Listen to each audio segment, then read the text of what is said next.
recently, an MP came out and he compared the taking of vaccines to the Holocaust. Now, he was instantly fired from his job as an MP, so he was removed as a whip, and his party let him go. So he had something to say about it, because I think a lot of what he said was misconstrued. Right. So let's hear it in his own words without us having to editorialize it.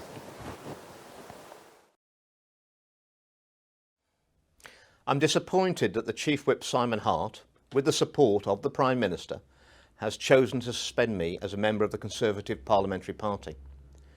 My tweet of 11th of January was in no way anti-Semitic. Indeed, it alluded to the Holocaust being the most heinous crime against humanity in living memory. Of course, if anyone is genuinely offended by my use of such imagery, then I apologise for any offence caused.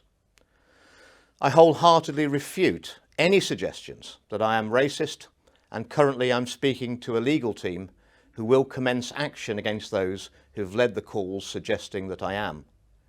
Indeed, the Israeli doctor I quoted in my tweet has stated that there was nothing at all anti-Semitic about the statement.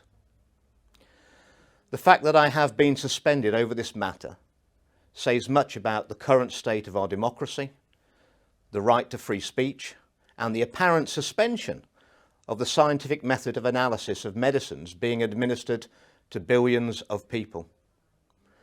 As I've consistently maintained, there are very reasonable questions to be asked about the safety and effectiveness of the experimental mRNA vaccines and the risks and benefits of these treatments. There are reasonable questions to ask of a government that is considering extending the use of these experimental vaccines to children as young as 6 months of age. These, ladies and gentlemen, are babies. There are reasonable questions about the side effects of mRNA vaccines, especially when we know categorically that the current risk of harm to most of the population, and especially young people, from COVID-19 is minuscule. We have a government who indemnifies vaccine manufacturers from claims against the harms caused by their products, and a government who, it appears, actively look to remove MPs who raise questions about those harms. I was saddened to hear yesterday of my suspension, but I'm not downhearted. I've received huge support from ordinary people, medical workers who are too intimidated to speak out, and of course from those who've experienced vaccine harms themselves or to a loved one. Hopefully, the media interest around my suspension will finally get the issue of vaccine harms into the media, who have been so reluctant to cover this issue for so long, an issue which is clearly of huge and growing concern to many people across the globe. Reasonable questions about the safety and effectiveness of mRNA vaccines must continue to be asked, and I will continue to ask them. If I cannot do that as a Conservative Member of Parliament, then so be it. Highlighting these important questions, questions about life, death, serious injury, must override party loyalty.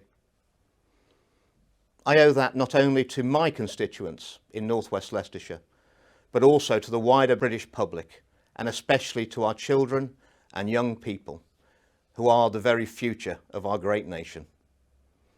Thank you very much for listening to me.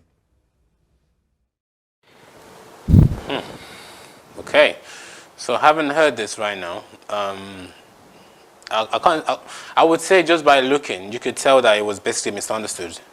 But then there's this question that I need to ask. It's almost like anything you compare to the Holocaust can literally get you in trouble this day and age. I'm not sure why that is, because we don't really talk about the Holocaust that much anymore. A few years ago, I lived in Austria, and I watched this movie called Schindler's List. Oh, yeah. And it's a true story, and how it was depicted, how it was made, is just so believable. And actually, the movie made me cry. How old was I at that time? I think I was 14 years old. Just, just to not experience, but it almost felt like I experienced it. Anne Frank's diary as well. Read the book. There's a movie on that too. These things happened, but it's almost like I don't hear anyone talking about that anymore these days. And if you compare anything to it, it's almost a thing of, no, you're not supposed to because it's so bad. Let's just forget and not talk about it. Why is that? And when we talk about, the Holocaust is definitely a terrible, atrocious act or time or period, era in man history. It was one of the worst crimes against... It's one of, not the only. So how come when people talk about maybe slavery, nobody's taking offense as much as, can they be compared? You can't compare vaccine injuries to the Holocaust. Can you compare slavery to the Holocaust and not be in trouble? Okay, so one of the things I've noticed is that, just like you said, they don't want us to mention Holocaust at all. It's like it should go into the pages of history somewhere lost. But then if you don't learn about it, if you don't learn from, not just about, we need to learn from history so that it does not repeat itself. But then one thing we know about history is that it tends to repeat itself. Nobody learned anything from history. Well, because if we did, some of the things that we see today would not be happening. To answer your question, Holocaust is not the worst thing that's ever happened in terms of atrocities against humanity. Slavery. Up to now, they can't really tell us how many people died from just acquiring the slaves. You can't even estimate.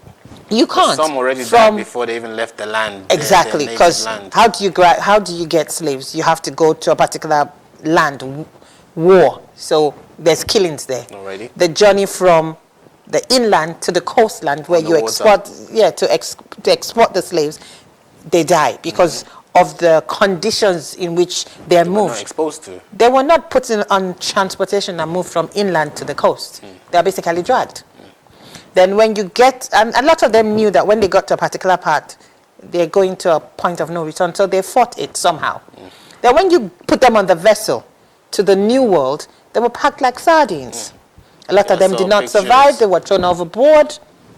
Because once they're sickly, there's no doctor. They don't have the time to, because if a disease broke out on a vessel, it's just going to spread. So once one person is ill, you throw them out overboard.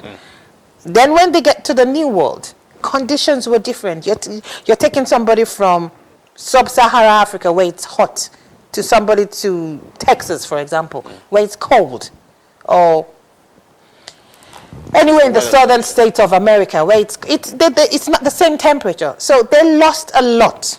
The lives that were not accounted for. That's just us talking about that. They're the ones that were killed because they tried to run away, the ones that were maimed. Yeah, it is just as bad. Holocaust is one of. So that's slavery, there's Holocaust. There's... Mao Zedong did his own too. Of course. There's the genocide in sorry, I just blanked. Did his as well. Oh God, he systematically killed his own people. Mao Zedong did the same thing in China. There was the atomic bomb released in Japan. How many do we want to name? So, but there seems to be there's a systematic thing to not mention Holocaust. Holocaust happened. People died. But we don't hear that. Where's the curriculum? At what age do you want to be teaching our children about the Holocaust? It seems you have to get some big books in the library that, those parts in the library where nobody really... It used to be on the curriculum a long time ago, but I think it's been long removed. So it's now up to parents, individual parents. So why is that? Why could there be? Because it's almost like, if something bad happened, and you don't want people to know about it, could there be an attempt to maybe repeat that thing again? Something like that? Because Yeah. it's a good cover-up. Like, oh no, they don't know about this anyway, so they don't know how those people, how that happened. So let's repeat Okay, this for the kind of people thing. who don't know what happened during Holocaust, Holocaust was a time when not Stalin rather, Hitler. decided that Jews were either not good enough or So it was basically trying to create an Aryan race, so the a perfect race. superior Right? race, blue eye, blonde hair. If you had any form of disability and you were even part of the German Aryan race, you got Or stepped man of aside. color. The color. You're going yeah, you're going even that's- very far. You're bringing in color into this. If they won't take the Jews, you can imagine somebody like me coming up. As far as Hitler was concerned, people of my race were meant to be on a planet, on a continent in Africa, growing food for the Aryan race, because they're not supposed to be doing anything that tedious. He had a plan in his demented mind, So- and that plan would not have favored people like us. So it's one of those things. So right now it's you know, as I was talking, I'm thinking of the anthem at that time. Deutschland, Deutschland, über alles in der Welt. Is that the? German, German, over all in the world. Can you imagine? That's literally what they're saying. So obviously, you know, I learned German. Yes. You know, and Hitler was not actually a German citizen. He was an Austrian citizen. And he was part Jewish. It was part. That's the irony of it all. His so it's, grandparents were Jewish. So, and it's against Jews. So that's what the scripture says. It's not a Jew that's of the flesh. It's about the circumcision of the heart this day. So that's what it is. So anyway, a whole lot to say about this. But the question still stands. Why is the talk about the Holocaust being minimized or just, you know, swept under the carpet? What's going on? Is there a plan to repeat the same thing by some people? What's going on? So writers, let us know. What do you think is going on when it comes to this? And what are the other atrocities that we didn't mention? We didn't even get to talk about, you know, wars in Serbia, you know, in Africa. African countries, Asian countries. Some of them were, you know, should we say, instigated by other parts of the world. Of course. Because Some are still going on. I don't know that company in Africa as a whole that manufacture AK-47s or M16s or all these rocket launchers and Atomic bombs. They're imported into the countries. By who? There's a movie called The Lord of War, and it's about this American, you know, gun runner. Gun Manufacturer? No manufacturer. He just sells it. Some Okay. gun business. Arms dealer. You know, arms dealer. You know, he's rose to the top right from the US and everything. Sells guns to all the top presidents in different nations. And he was arrested by just the local police one time in a movie. And okay, that's technology for you right there. Prayer time for Vicky. Anyway, you know, the guy, you know, is done so much and everything. You know, he was arrested by local police. Like, why are you selling guns? What's going on? And then took him to the police station and they say, yo, listen, very soon in the next few minutes you're going to receive a call and your top superior in this region is going to call you. Oh dear. And congratulate you and tell you you've done really well. We're going to take you from here. And I'm going to walk out of here as a free man. The guy was like, what are you talking about? And that's exactly what happened. Yeah, because So- it tells you that these things come from the They top come from and the top. trickles down. So, like I said, we've not seen any company that's manufacturing these things in Africa. Where are the guns coming from? Who's making money off of the lives of people lost in these nations? The same movie, there's another movie called... But you're going too far. You're going way too far. There's a war being fought in Ukraine right now. The weapons that are being used are coming from places, France, United States of America, the United Kingdom, NATO,